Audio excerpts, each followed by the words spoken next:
Halo, selamat malam pemirsa, apa kabar Anda semuanya? Ya, kita jumpa lagi di dalam acara Plong. Apa kata dokter untuk edisi malam hari ini? Dari Pro 2 TVRI Jawa Timur yang khusus bekerja sama dengan Rumah Sakit Ibu dan Anak Kendang Sari dan juga Rumah Sakit Ibu dan Anak Kendang Sari Mer, juga didukung oleh Butik Inspirasi Cantik. Malam hari ini saya Ellen Pratiwi akan memandu acara ini sampai dengan jam 9 malam nanti. Tentu saja dengan topik-topik yang menarik yang berkaitan dengan bunda dan keluarga tercinta. Baik, untuk malam hari ini tema yang akan kita angkat adalah tentang mitos-mitos kehamilan dan juga spiritual hypnobirthing bersama Dr. Muhammad Fahri, SPOG, spesialis kandungan dan kebidanan. Untuk Anda yang ingin interaktif di acara ini, silakan Anda bisa menghubungi line telepon kami di 03156782216, 03156782216. Dan malam hari ini sudah hadir dokter kita, Dr. Muhammad Fahri. Assalamualaikum dokter, selamat malam. Terima kasih sudah hadir di Pro 2 TVRI. Alhamdulillah. Baik, kita akan membahas satu topik atau tema yang berkaitan dengan bunda-bunda, yang calon bunda barangkali ya, atau juga ingin memiliki momongan, atau juga untuk nenek-nenek, kakek-kakek yang ingin punya cucu. Baik, secara kehidupan manusia untuk alaminya adalah mereka menikah, kemudian diharapkan memiliki keturunan. Nah, ternyata dengan berkembangnya ilmu kedokteran barangkali ya, banyak hal-hal yang dulu katanya nenek-nenek itu pantangan-pantangan atau tidak boleh, ternyata sekarang itu bisa dijelaskan secara teori ya dokter, atau secara ada data juga ya. Nah, mungkin ayah bunda juga keluarga tercinta di rumah dulu-dulu pernah mendengar mungkin ada bahwa kalau orang hamil itu nggak boleh ini, nggak boleh itu, nggak boleh makan ini, nggak boleh makan itu. Nah, apakah itu semuanya betul? Nah, kita akan bahas bersama malam hari ini bersama Dr. Muhammad Fahri. Baik, Dr. Fahri, kita awali malam hari ini dengan mitos-mitos kehamilan. Nah, hamil itu kan dibagi berapa semester biasanya untuk dari sisi perkembangan janinnya, misalnya semester pertama, kedua, ketiga, dan biasanya itu pantangannya beda-beda ini kalau orang Jawa. Nggak boleh ini dulu, kalau hamilnya sekian bulan, nggak boleh ini dulu sekian bulan. Monggo, silakan dokter. Ya, jadi kehamilan itu kan never ending stories ya. Sejak zaman Nabi Adam nanti sampai kiamat pun akan selalu ada kehamilan. Tidak berakhir ya? Ya, tidak akan pernah berakhir. Dan problematikanya sebetulnya tidak banyak berbeda dari dulu dengan sekarang. Cuman cara pandang kita saja yang kadang-kadang harus berubah ya, cara pandang kita. Tapi problematikanya sebetulnya ya dari dulu sampai sekarang. Dalam arti kalau kita bicara mitos, yaitu selalu akan ada menyertai. Ya. Di era modern seperti ini pun masih demikian banyak mitos-mitos yang muncul ya, di budaya. Ya. Tapi sebenarnya baik ya, tujuannya baik. Ada yang baik, tapi lebih banyak justru konotasinya lebih ke arah negatif ya. Saya sering mengatakan bahwa hamil itu adalah anugerah. Hamil itu adalah suatu proses hadiah dari Allah. Dan itu merupakan anugerah, dan jangan sampai kita membuat saya sering bilang penjara dalam kehamilan. Artinya kita memenjarakan diri sendiri dengan begitu banyak mitos, begitu banyak larangan, sehingga akhirnya kehamilan lebih menjadi suatu beban bagi ibu hamil dan keluarga. Bahkan sebagian menganggap atau memperlakukan orang hamil seperti orang sakit. Ya. Saking sayangnya, khawatirnya. Atau khawatirnya gitu ya dokter. Tapi akhirnya menjadi berlebihan. Ya, akhirnya orang hamil lebih banyak mengeluh daripada mensyukuri kehamilannya. Oh, itu kuncinya di situ. Ya, di situ.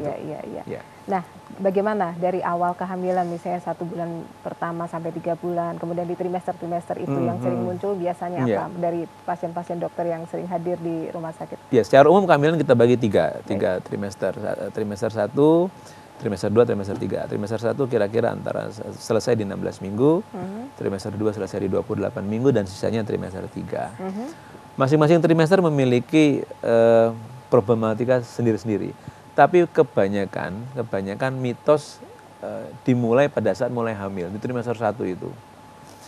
Ada ilustrasi menarik, pengalaman saya, ada seorang suami yang begitu tergopoh-gopohnya datang ke ruang praktek dengan mengatakan, "Dok, tolong dilihatkan anak saya." "Dok, kenapa, Pak?" "Saya habis bunuh kecoa." "Dok, kenapa? Apa hubungannya dengan kehamilan?" Iya. "Saya nanti takut anak saya kenapa-napa." Oh, begitu. Ya, secara guyon saya jawab begini, "Kalau gitu tolong kecoanya dikumpulkan. Ya mungkin ya makan bareng, ngingu bareng di situ." Jadi saking takutnya ini berlebihan kan sudah. Dan begitu banyak mitos-mitos yang lain yang kadang-kadang ya apa ya, lebih secara nalar dan logika sama sekali tidak masuk akal. Tidak ada hubungannya dengan tidak ada hubungan dengan kehamilan, sama sekali tidak ada. Dan sebagian itu dianggap sebagai kebenaran di masyarakat. Mitos ini ada yang bersifat perilaku, ada yang bersifat mungkin ke arah makanan, ya. Ada lagi yang bersifat larangan-larangan. Ya. Ya. Jadi perilaku tuh misalnya orang hamil tidak boleh begini, tidak boleh begini, tidak boleh begini. Ya. Ada orang hamil yang dilarang tuh cuci beras malam-malam. Ya. Saya pikir kalau cuci beras di rumah sendiri, di dapur tidak apa-apa. Tapi kalau cuci berasnya memang di sungai ya memang bahaya kan gitu ya. Mungkin zaman dulu seperti itu gitu loh ya. Mungkin seperti itu. Jangan gitu. Cuci beras malam-malam ya. Kalau dulu dan itu diturunkan sampai sekarang, ya, itu cerita mungkin itu nyampe gitu. Betul. Itu perilaku. Kemudian makanan. Banyak sekali kalau soal makanan. Yang hamil tidak boleh makan ini, tidak boleh makan itu, sehingga seperti orang sakit ya. Durian katanya nggak boleh. Tidak boleh, betul. Ya, bisa keguguran. Kemudian tidak gitu. boleh minum es misalnya, gitu ya. Minum es gitu ya. Larangannya juga banyak sekali. Misalnya bagi yang lagi hamil, suaminya dilarang nangkap ikan. Itu kan kasihan. Mereka yang bekerja sebagai nelayan kan kehilangan mata pencarian selama 9 bulan kalau itu. Nah, ini yang harus diluruskan. Dan yang mungkin agak menjadi sedikit bahaya, kalau kita tarik lebih sedikit ke arah agama, ada beberapa mitos yang justru mengarah ke, mungkin dalam tanda di Islam itu bicaranya lebih kesyirikan, jadi lebih percaya kepada mitos daripada Allah misalnya. Ini kan berbahaya sekali. Nah, ini yang pelan-pelan semua dokter kandungan, dokter, bidan bertanggung jawab untuk meluruskan hal ini semua. Iya. Tapi dengan adanya pasien yang bertanya-tanya seperti itu, jadi terbuka dan bisa diberi informasi yang benar. Betul, betul. Ya. Tapi rasanya sekarang generasi sekarang barangkali lebih nyaman ya untuk menyampaikan itu, kecuali mungkin zaman generasi sebelumnya biasanya takut-takut berkomunikasi dengan tenaga medis gitu ya. Sekarang mungkin sudah hal yang biasa. Tapi justru ada problem baru yang muncul sekarang yang dulu tidak ada. Apa itu, dokter? Ya, karena sekarang dengan era internet ya. Ada dokter baru namanya dokter Google, dokter YouTube. Tahu ya. Semuanya ya. Di sini menjadi sumber informasi baru yang justru kebenarannya kadang-kadang harus kita pertanyakan juga. Oh, jadi nggak semuanya yang ada semua di orang bisa nulis di manapun sekarang. Iya. Baik berupa testimoni, baik berupa pengalaman, dugaan. Dan itu kita klik aja sekarang misalnya di Google ya, dokter di Mbak Google, dokter Google ya. Itu klik aja mitos, itu akan keluar banyak sekali. Dan bisa dibayangkan seandainya seorang wanita membaca itu dan itu dipercaya. Kalau dulu mitos ini diwariskan turun-temurun. Sekarang tidak. Justru zaman modern muncul sumber baru dari Google dan kadang-kadang juga mungkin YouTube ya. Ya kadang-kadang juga itu menjadi ketakutan tersendiri. Ya, makanya saya sering mengatakan kadang-kadang jangan terlalu banyak browsing deh selama hamil gitu loh. Karena sumber-sumbernya juga kadang-kadang agak tidak jelas yang dibaca. Dari siapa yang menulis, siapapun sekarang bisa menulis itu. Dan media sosial, kehadiran media sosial sekarang sangat menyuburkan hal-hal demikian. Iya, jadi kayaknya semua pandangan itu akan ada. Betul, misalnya ada orang hamil menerima suatu broadcast yang berisi begini-begini, dia akan broadcast lagi ke semuanya, dan itu akan menimbulkan ketakutan-ketakutan baru. Nah, ya baik, itu yang sisi hari gini ya dokter ya.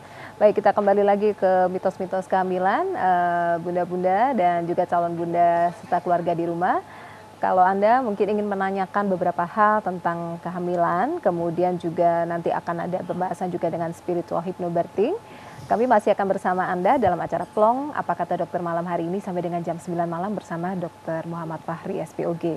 Nah, tadi ada baru beberapa mitos yang disampaikan oleh Dr. Fahri, jadi ada beberapa ya dokter ya, dari secara tingkah laku, kemudian perilaku makanan, minuman, dan larangan-larangan. Makanan minuman ini juga sangat banyak sekali ya, tadi disebutkan es, kemudian durian, itu mitos ya, mitos. Baik. Nah, sekarang bagaimana misalnya ada generasi muda ini yang mungkin di usia 20-30 tahun ini sedang hamil ya.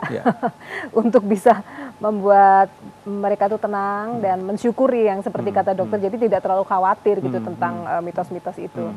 Biasanya dokter menyarankan apa? Iya, yang pertama satu harus mensyukuri kehamilan itu adalah anugerah. Kalau kita konsepnya hamil itu adalah anugerah, kita akan lebih banyak bersyukur daripada mungkin sambatnya, ngurus anak, ketakutannya. Ya. Kadang-kadang peran orang tua juga sih dokter, jadi kalau orang tuanya ikut menyampaikan. Maksudnya baik. Iya. Maksudnya orang tua baik, pasti tidak ada orang tua yang. Tapi kadang-kadang ya ini tadi.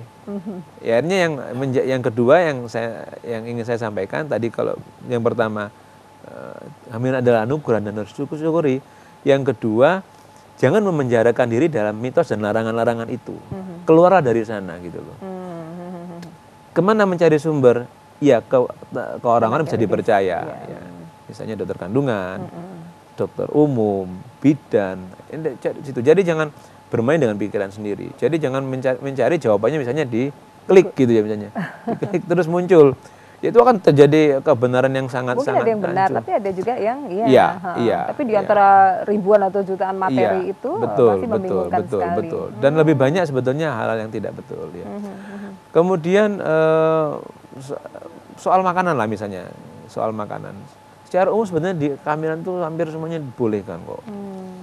Cuman yang ada beberapa makan saja yang nggak boleh misalnya. Ada 5 yang biasanya saya sampaikan ke pasien. Ya, itu yang nomor 1 itu ini bicara yang secara umum ya.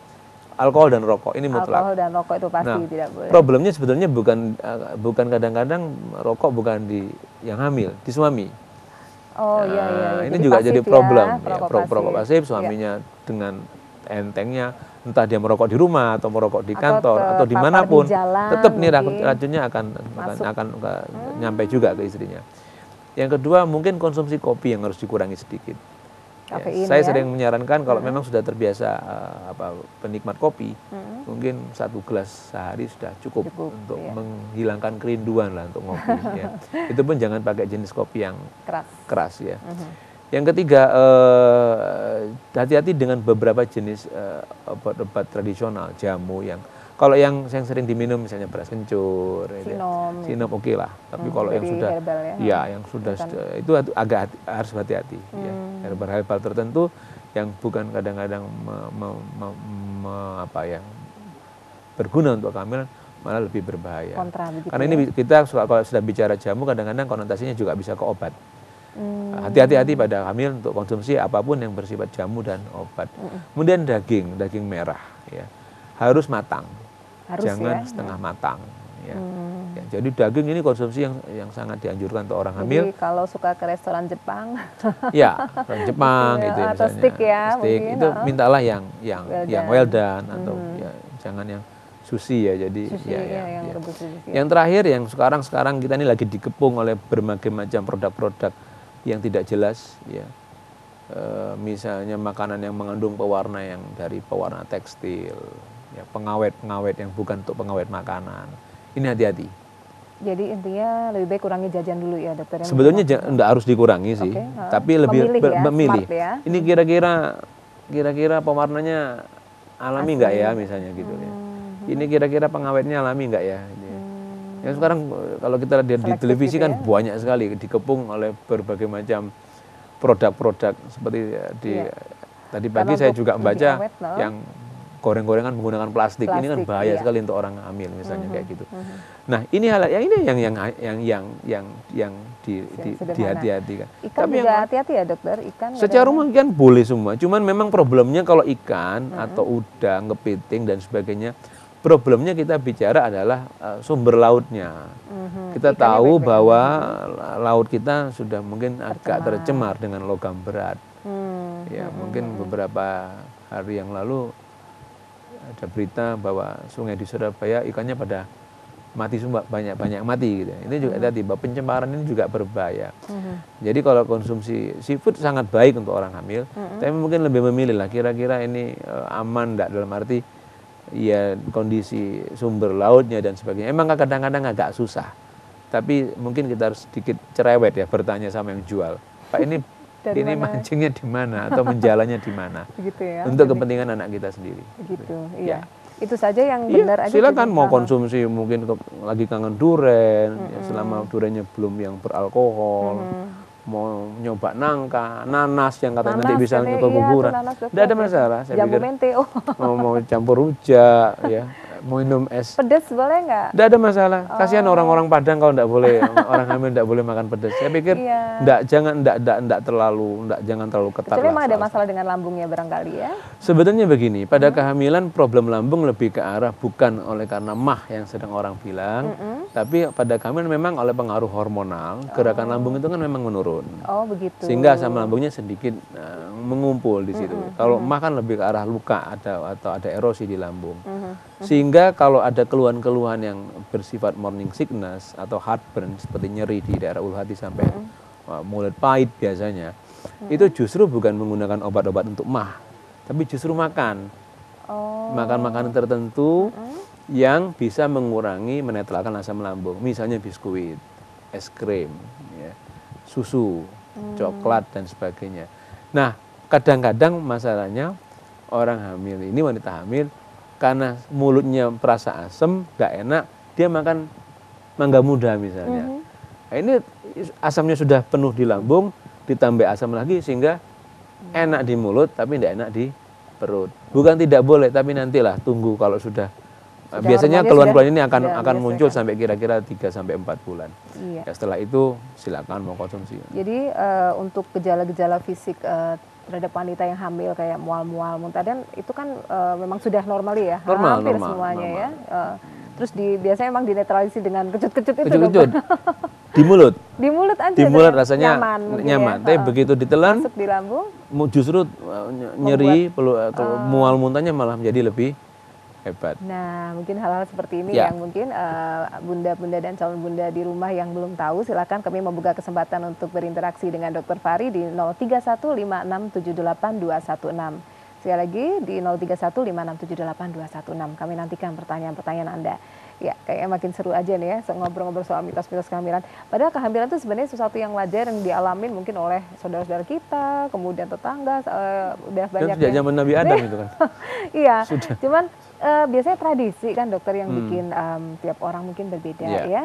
Budaya kita barangkali lebih mengedepankan seperti kayak ritual-ritual selamatannya tapi sebenarnya banyak hal yang esensi dari tentang kehamilan ini belum terlalu dipahami. Seperti tadi ternyata makan kecut-kecut itu sebenarnya hanya untuk menetralisir rasa tidak enak di mulut saja gitu ya. Tapi di lambung menjadi lebih tidak enak sebetulnya. Iya. Terus kemudian peran suami kira-kira apa ya ketika istrinya merasakan tidak nyaman ini ya? Biasanya kan mereka ikut galau. Katanya nih ada nggak sih suami itu yang ikut nyidam ketika perempuannya istrinya sedang hamil gitu. Oh yang nyidam saya bukan istri saya gitu. Iya, jadi begini, secara psikologis memang ada. Oh ada. Keterlibatan mental, keterlibatan moral, emosional terhadap istri itu, terhadap pasangan itu memang ada ya, bonding itu ya. Iya, jadi tidak bisa kita pungkiri kadang-kadang suami ikut merasakan dan itu saya pikir baik ya. Kalau suami ikut merasakan bagaimana rasa ya. Memang dan saya tidak mengatakan kehamilan itu mudah. Ya. Kalau kita lihat di kitab suci juga dikatakan bahwa kehamilan itu memang berat. Ya, memang berat. Nah, kehamilan sudah berat ini jangan kita persulit lagi dengan berbagai macam mitos, berbagai macam larangan. Nah, disinilah support suami. Ya, saya pikir kehamilan itu adalah sesuatu yang bersifat dua sisi. satu bersifat fisik, satu bersifat mental atau rohani. Kita kadang-kadang lebih banyak fokus ke fisiknya, bicara makanan, bicara apa sih olahraga yang boleh untuk orang hamil, ya, bagaimana nanti begini.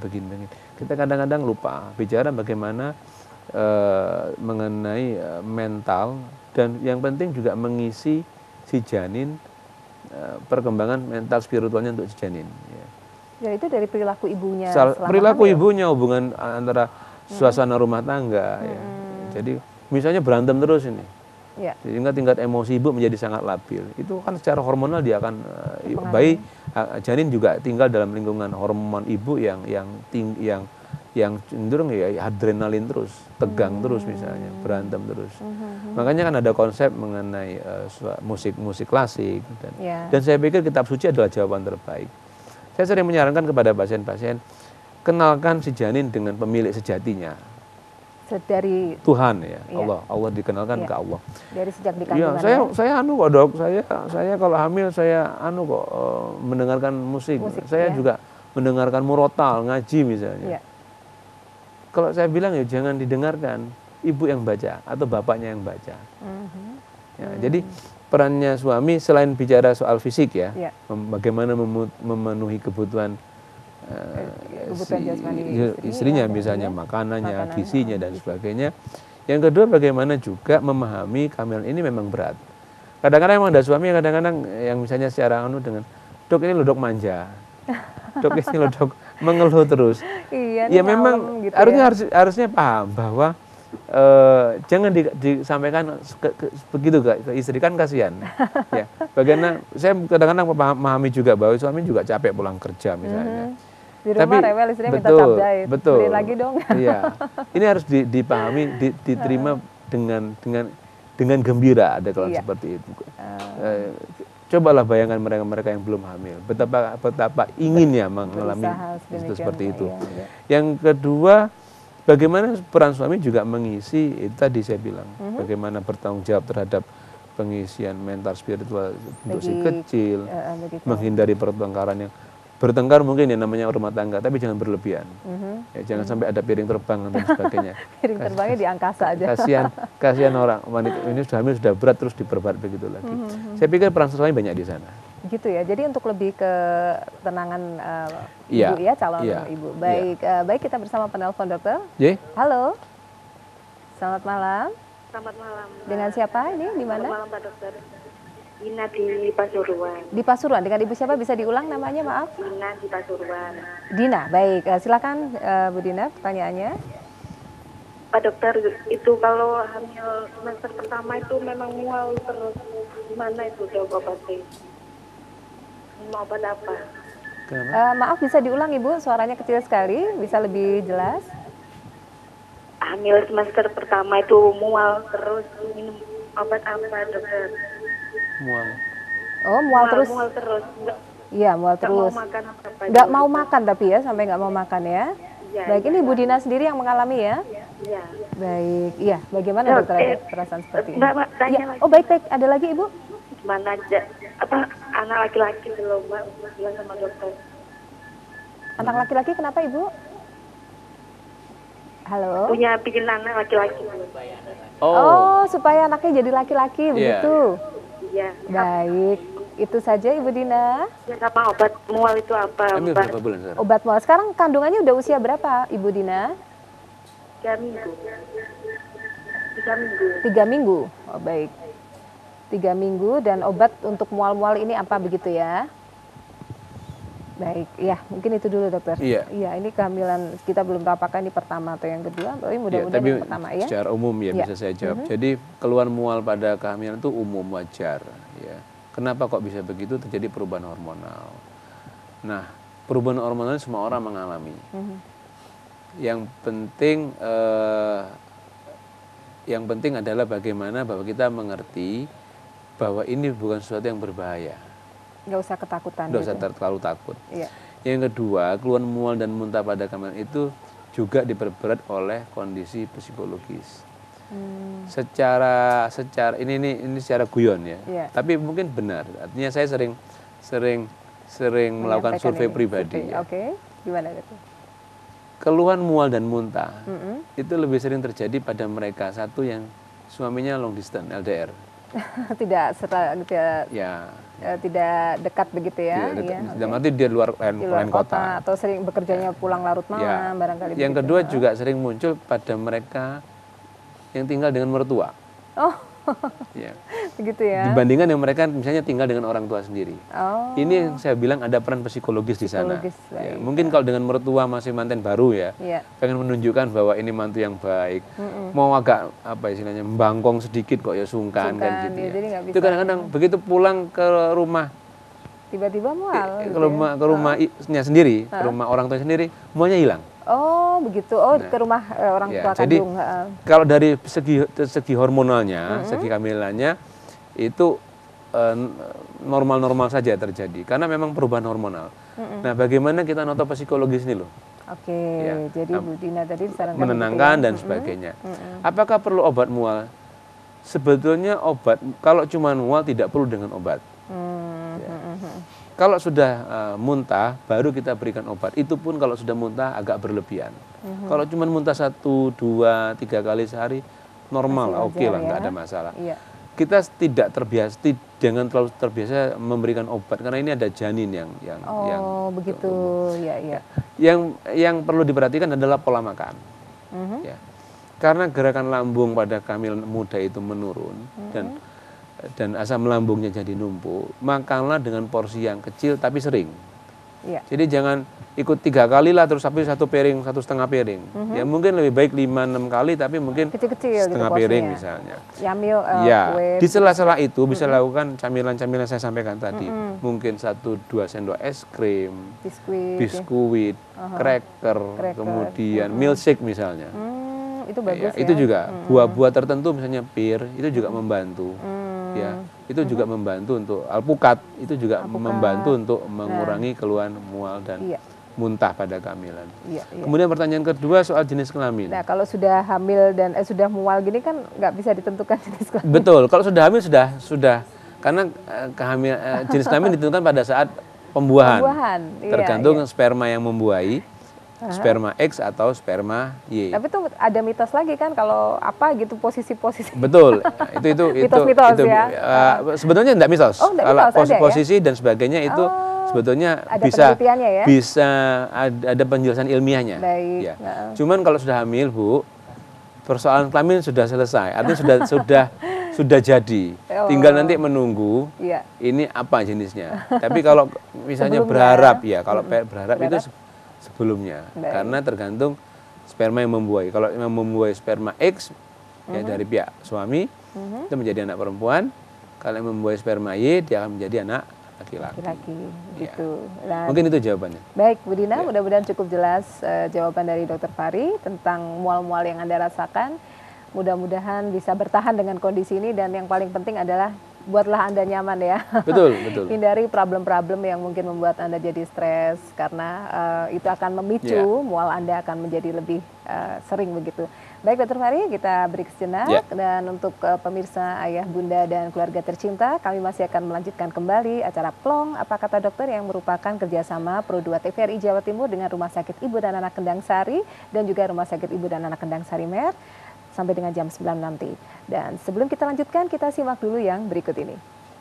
Selasa malam Pro2, saluran digital TVRI Jawa Timur, pukul 20 WIB. Plong, tampil cantik. Soal gimana sih tata busana pakaian menggunakan batik yang memang di sini dibahas bagaimana seorang wanita tampil cantik menawan dari sisi make up, cara berbusana dan etika. Anda juga bisa berinteraksi dengan pakar kecantikan.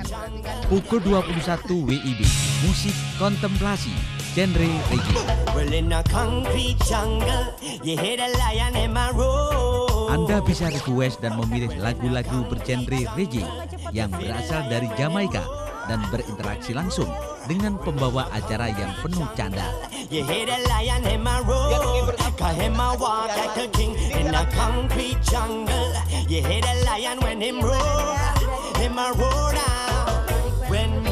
Nonton ya. Kita mulai. Pertama kita masukkan bawang. Oke. Lalu taburi merica secukupnya. Merica. Untuk menambah rasa kita tambahkan Jangkrik. Makanya pakai TV digital. Tinggal pasang set-top box, nggak usah ganti TV dan antena. Gambar lebih bagus, suara lebih jernih. Dipersembahkan oleh Kominfo dan TVRI.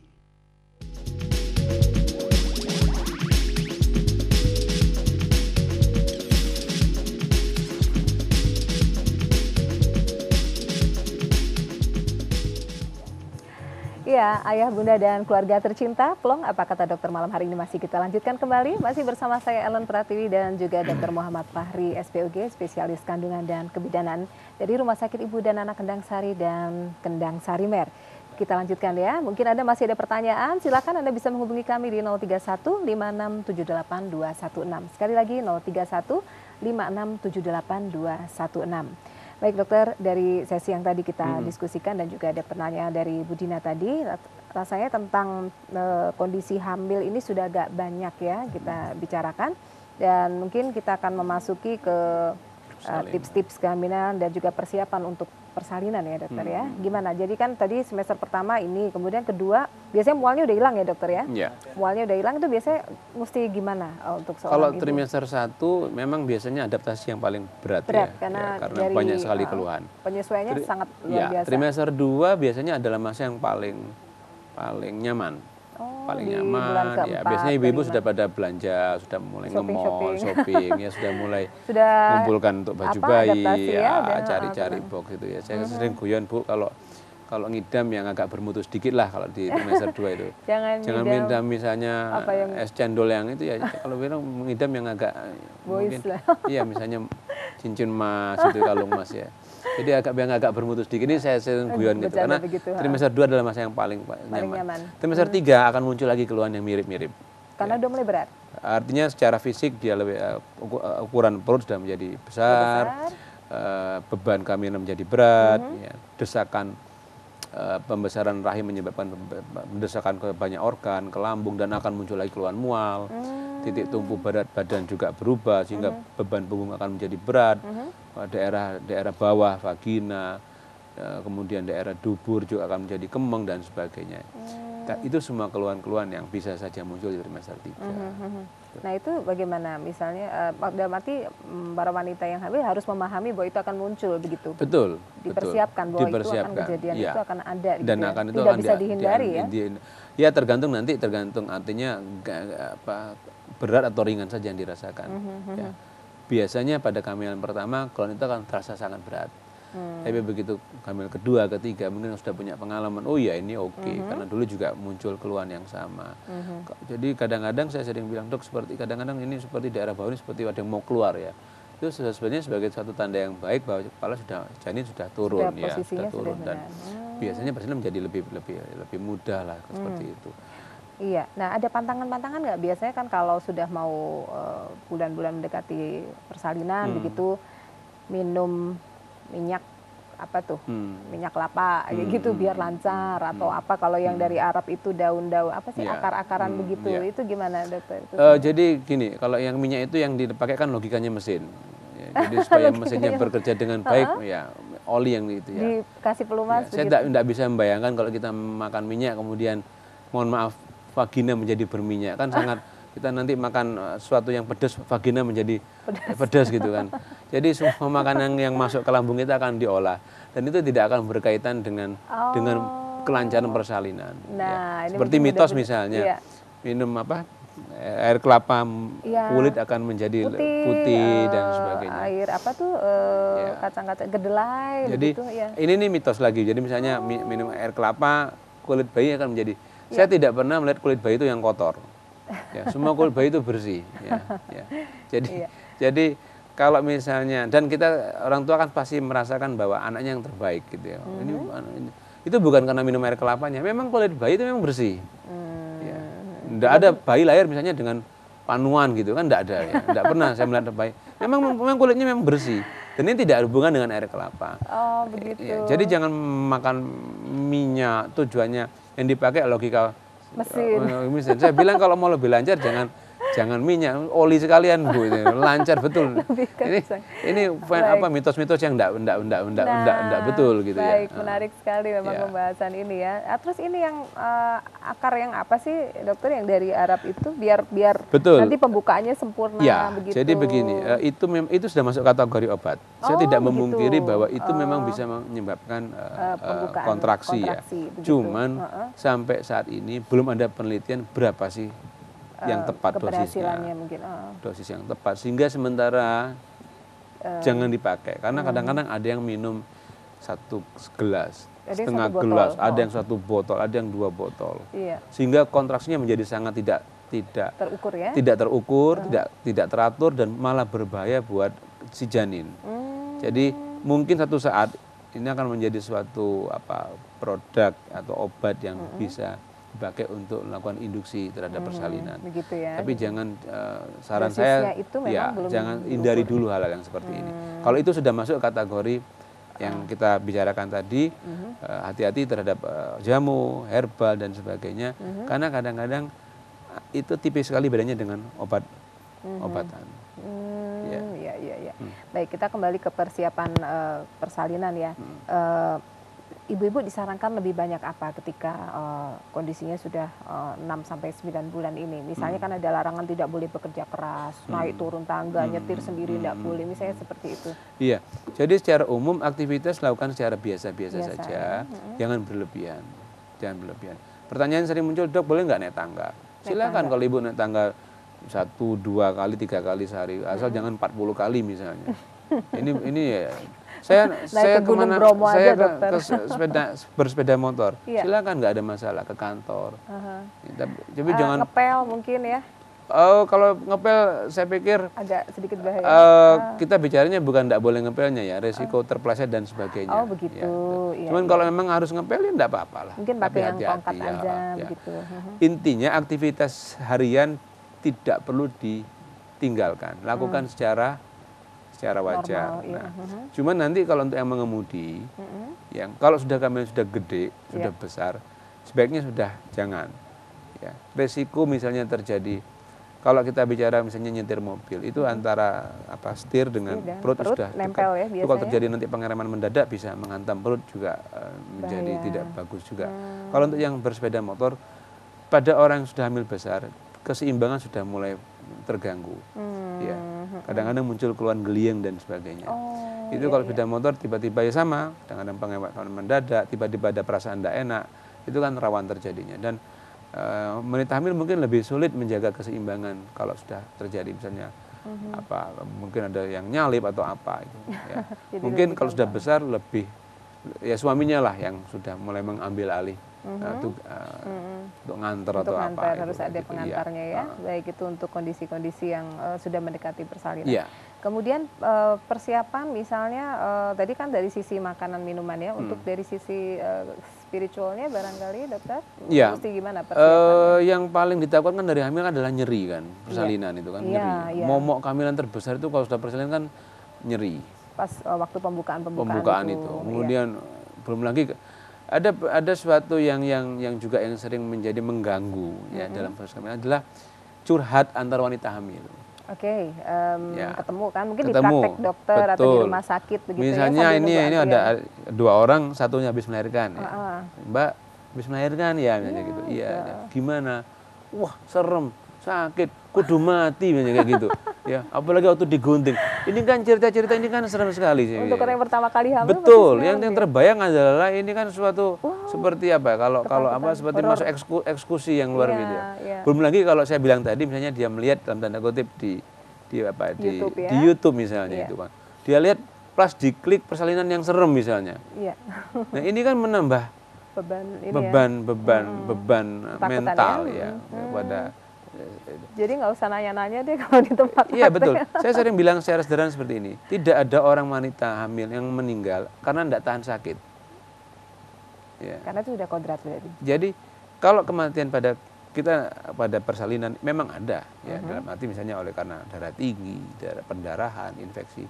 Tapi tidak ada misalnya karena tidak tahan sakit. Tidak pernah sampai ini yang perlu digarisbawahi itu ya. Tapi justru ini yang paling ditakutkan dari ibu yang mau melahirkan. Jadi nyeri persalinan, gunting, dijahit. Ini 3 kata yang menjadi momok. Rasanya kayak di mesin jahit gitu. Iya, dokter, itu kebayangannya kan berapa jahitan kan gitu ya. Betul-betul. Itu kan ya dianalogikan seperti jahit baju kan gitu ya. Iya, bayangannya begitu. Itu yang menurut saya harus apa ya, harus kalau mau sharing, misalnya sharing nih yang bagus-bagus, enak kok Mbak, melahirkan tuh segini-gini, enggak apa-apa kok. Beri semangat pada orang yang mau melahirkan. Ini pengalaman juga buat bunda-bunda yang sudah memiliki putra putri. Jangan merasa karena sudah lolos dari lubang jarum terus dengan menceritakan itu ke orang lain. Dan apalagi ada perasaan melihat orang ketakutan tuh seneng banget gitu ya. Itu kan penyakit kita kadang-kadang ya. Rasanya puas melihat orang begitu ketakutan. Nah itu ya. Seperti merasa ini problem. Gitu, karena dia akan sama rasanya dengan saya. Hindari browsing, hindari terlalu banyak curhat yang kadang-kadang menambah ketakutan kita sendiri. Yakinlah bahwa Tuhan itu sudah punya skenario yang terbaik buat kita. Ya, kalau persalinan itu ditakdirkan menjadi normal, tetap akan normal saya melahirkannya. Tapi kalau sudah ditakdirkan tetap menjadi sesar, harus menggoknya ke sesar, itu tetap akan menggok ke sesar. Itu akan menjadi lebih enteng. Kunci dari persalinan itu saya bilang ada 4 ya. Jadi semangat, sabar, tawakal dan kuat. Ya. Biasanya kalau 4 ini terbangun dengan baik, persalinan itu menjadi lebih lebih nyaman ya. Tapi misalnya tidak sabar, ya. Sebetulnya dia semangat ya, tapi tidak sabar. Jam 7 pagi buka 1, nanti dok jam 3 buka berapa dok? Masih buka 1, wah ini sudah 6 jam ini masih buka 1 ya. Mulai tidak sabar. Nanti sudah dok kayak gini mending disesar aja gitu ya. Padahal buka 1 bisa saja 2 hari, bahkan seminggu. Ada yang begitu? Tidak ada masalah, selama kontrak itu tidak, sama kondisi ibu baik tidak masalah saya pikir ya. Nah itu mungkin dari cerita. Karena ada tanda-tanda persalinan yang harus dipenuhi untuk mengatakan oh iya ini masuk fase persalinan. Belum tentu pembukaan 1 masuk fase persalinan. Ini yang harus harus dipahami ya. Nah, kalau tipe-tipe yang tidak sabar itu, kemudian tidak ada semangat. Misalnya dokternya menyarankan Bu, ayo jalan, ya, ayo makan. Ya, sudah dok, mau dok, ya. Ini juga kalau tidak ada semangat ya sudah. Kekuatan muncul dari input makanan, dari nutrisi, minum. Ya. Bahkan di Al-Quran dikatakan kurma. Minum itu Tuhan sudah menunjukkan bahwa ini loh orang melahirkan itu ya makan dan minum, tetap makan tetap minum dan semangat artinya dan semangat. Dan yang terakhir ya tawakal, pasrah saja sudah. Ya kalau toh nanti ini akhirnya menggok ke sesar misalnya ya sudah diterima sebagai takdir kita ya, tanpa harus menyesali. Kadang-kadang kan merasa bersalah ada rasa bersalah. Kalau yang sesar kadang-kadang saya bukan ibu yang sebenarnya. Ini begitu kasihannya. Tapi juga itu kata orang lain juga mungkin begitu. Betul, ya. Padahal berapa banyak orang yang sesar karena mempertaruhkan nyawanya. Ya, dia terpaksa sesar karena misalnya pendarahan hebat, plasenta previa misalnya. Itu kan dia bertaruh nyawa. Alangkah kasihannya wanita-wanita yang sesar dengan seperti ini dikatakan tidak menjadi ibu yang sebenarnya. Nah, ini 4 ini tolong dipegang dengan baik. Ya. Dan selain juga bagi ibunya sendiri, biasanya lingkungan dokter yang tidak sabar. Justru kadang-kadang proses persalinan itu menjadi menggok. Ya. Ini bagus nih sebetulnya, prosesnya bagus ya. Sudah normal lah. Normal, lancar sebetulnya. Tapi memang si ibu berteriak misalnya kesakitan. Suami yang sayang ya. Saya pikir tidak ada suami yang tidak sayang ya. Atau orang tua terutama ibu misalnya. Sering tidak mentolo. Lihat anaknya seperti ini, dok. Kadang-kadang gimana kalau ini disesar aja. Saya sering bilang, ibu punya anak berapa sih bu sama ibunya, neneknya janin ini. Saya punya anak 5, melahirkannya normal semua. Lah kok ibu takut sama ini? Ini lain dok, ini anak ini dok. Ya. Nah akhirnya apa yang terjadi? Si yang melahirkan melihat itu down, kehilangan semangat. Ini ibu aja yang 5 kali melahirkan kok enggak itu menyerah begitu. Ya. Dan suami kadang-kadang juga akhirnya ikut down juga. Akhirnya sesuatu yang sebetulnya berjalan tidak masalah, memang dramatis. Pemandangan persalinan itu dramatis. Ya orang berteriak-teriak, kesakitan, menangis dan sebagainya.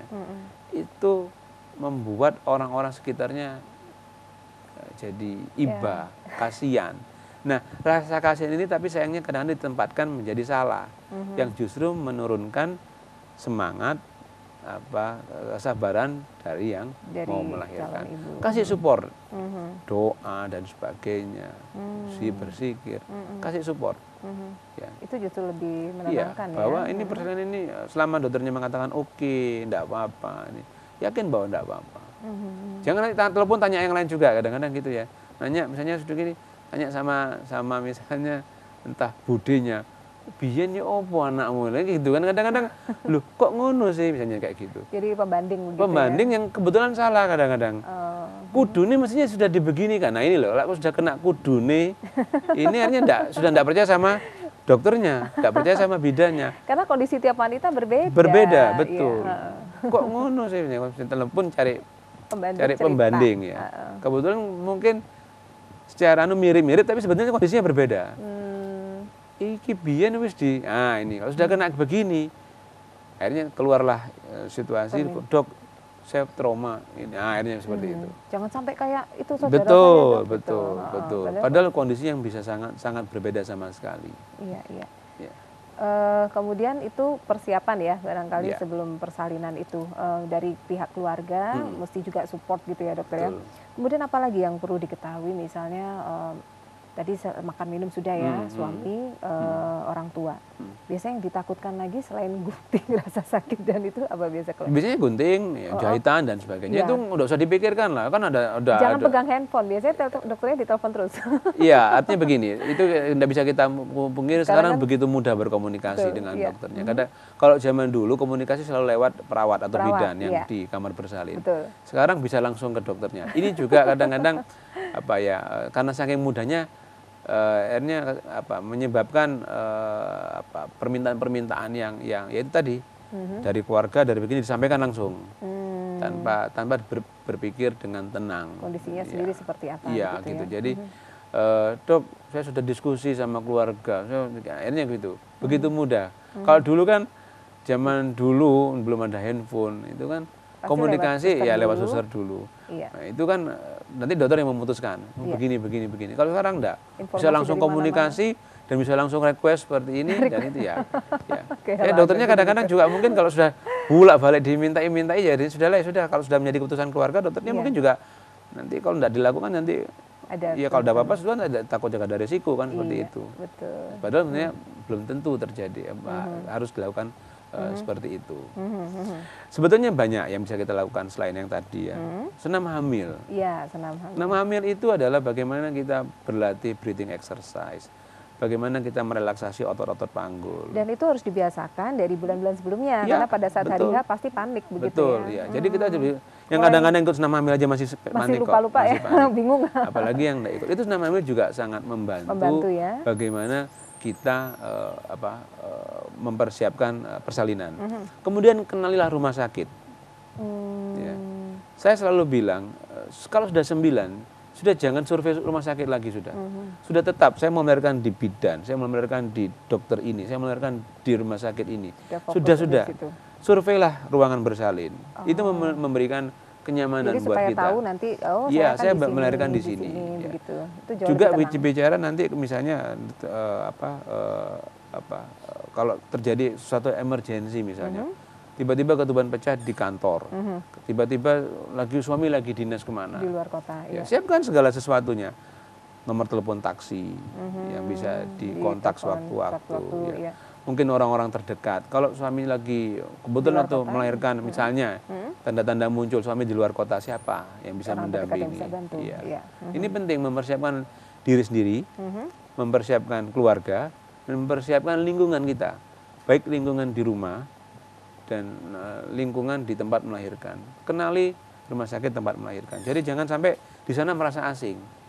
Iya, biasanya baru tahu lingkungannya, baru mendekati persalinan. Iya. Jadi kadang-kadang bahkan masih bingung mau berangkat ke rumah sakit mau melahirkan gimana ini? Ini kan sudah tidak nyaman juga. Komunikasi yang baik antara penolong, bidankah, dokterkah, dengan pasien sangat membantu menenangkan proses persalinan. proses persalinan itu kan sebenarnya mirip-mirip orkestra ya, misalnya pada saat ngeden dan sebagainya. Itu kalau komando dokternya diikuti, cara bernafasnya diikuti, satu ya, dokter? Ya. Itu tapi kan suasana kamar bersalin itu kan hiruk pikuk biasanya. Pasti. Ya. Keluarga juga kadang-kadang memberikan komando, terus kan gitu biasanya ya. Sementara dokternya ngomong jangan gitu ya. Ini kadang-kadang juga tolong dipahami bahwa pimpinan persalinan adalah dokternya atau bidannya. Tapi kita memahami lah bahwa keluarga menyayangi ya. Kadang-kadang agak-agak dalam tanda kutip kebablasan. Nah, ini dibangun chemistry yang baik dengan dokternya atau dengan bidannya. Sekali-sekali kalau kontrol ajaklah ibu. Yang kira-kira nanti ya kenal dengan dokternya. Suami gitu. Juga jangan enggak mau tahu juga. Kadang-kadang ada suami-suami yang istrinya masuk kontrol ke ruang praktek misalnya, suami di luar ya. Sambil merokok misalnya gitu ya. Yang begitu. Banyak yang seperti itu. Dampingilah istri ke dalam. Jadi paling enggak tahu lah bahwa nanti akan. Dan yang paling penting dari semua itu adalah ibadah pada Allah. Itu yang paling penting. Bagaimana kita sebelum berangkat ke rumah sakit misalnya melakukan sholat dulu khusus ya untuk memohon pada Allah. Karena Tuhan Allah lah yang bisa merubah semua, menentukan semua ending dari proses ini. Nah, sebentar tadi saya mau tanya sesuatu ya. Sekarang kan lebih mudah ya untuk di video-video apa begitu itu sebenarnya nggak apa-apa ya itu. Kalau saya selalu menyarankan pada suami hati-hati melakukan dokumentasi video karena ini bicara tentang aurat. Oh iya betul. Antara unsur entertain sama unsur menjaga kehormatan istri ini penting. Kadang-kadang kebablasan. Iya. Kalau seandainya handphonenya hilang. Terus kemudian ditemu orang lain dan dia tahu ini orang ini wajahnya seperti ini, bisa menjadi nanti unsur ya mungkin saya tidak tahu ya apa nanti pemerasan, diupload di mana-mana. Kasihan istri kita menjadi objek ditonton oleh orang banyak. Ya, jadi hati-hati dokumentasi yang bersifat video dan sebagainya, foto itu bisa saja malah menjadi sumber fitnah. Kalau mau foto ya foto aja wajah bayinya, foto dengan ibunya. Yang aman-aman aja. Jangan mengambil daerah-daerah yang sensitif karena ini bicara kehormatan, menjaga kehormatan istri kita sendiri. Iya, baik. Nah, dokter di sesi yang terakhir mungkin bisa disimpulkan secara ringkas tentang bagi apa itu persalinan dan menikmati kehamilan itu bagi seorang ibu. Singkat saja ya. Ya, di inti kehamilan itu adalah anugerah. Kehamilan adalah anugerah. Bukan penyakit. Jadi jangan menganggap diri kita seperti orang sakit. Dan keluarga tidak perlu memperlakukan dia seperti orang sakit. Nikmati setiap momen kehamilan dengan sebaik-baiknya. Perbanyak ibadah kepada Allah, ya. Kemudian jangan lakukan hal-hal yang kira-kira malah menyebabkan kita menjadi lebih stres. Misalnya browsing yang tidak perlu, curhat ke orang yang tidak malah menyebabkan kita menjadi lebih tenang. Yakinkan bahwa kehamilan kita berjalan dengan baik dan lakukan konsultasi yang baik dengan orang-orang yang memang layak untuk memberikan penjelasan soal kehamilan. Untuk pemeriksaan sebaiknya sebulan sekali senam hamil. Kalau pemeriksaan pada trimester 1 sampai trimester 2 sebulan sekali sudah cukup. USG, tes laboratorium. Ya, tes laboratorium itu perlu dilakukan, tapi nanti kita juga bicara budget dan sebagainya. Tapi di puskesmas pun sekarang sudah bisa dilakukan secara rutin dan gratis sebetulnya kan gitu. Ya. Kemudian untuk senam hamil tadi juga disarankan, kemudian yang perlu diingat lagi jika persalinan sudah mulai umur 9 mendekati persalinan, harus lebih familiar dengan lokasi nanti Anda melakukan persalinan. Ajak keluarga untuk terlibat di sebelumnya ya, jadi nggak kaget-kaget oh ini tuh dokternya. Jadi sebelumnya sudah kenal dulu ya. Baik kalau begitu. Terima kasih dokter sudah mengulas tema ini, mudah-mudahan bermanfaat untuk pemirsa, ayah bunda dan keluarga tercinta. Insya Allah kita ketemu lagi di lain waktu. Baik bunda, keluarga tercinta semuanya, kita tidak terasa sudah di akhir acara Plong Apa Kata Dokter untuk edisi malam hari ini. Kami ucapkan terima kasih untuk TVRI Pro 2 Jawa Timur yang juga didukung oleh Rumah Sakit Ibu dan Anak Kendang Sari dan Kendang Sari Mer. Semoga apa yang kami sampaikan ini bermanfaat untuk Anda. Kita akan jumpa lagi 2 minggu mendatang dan selanjutnya kita akan lanjutkan acara berikut yaitu musik kontemplasi. Saya Ellen Pratiwi dan Dr. Fahri undur diri. Selamat malam dan sampai jumpa.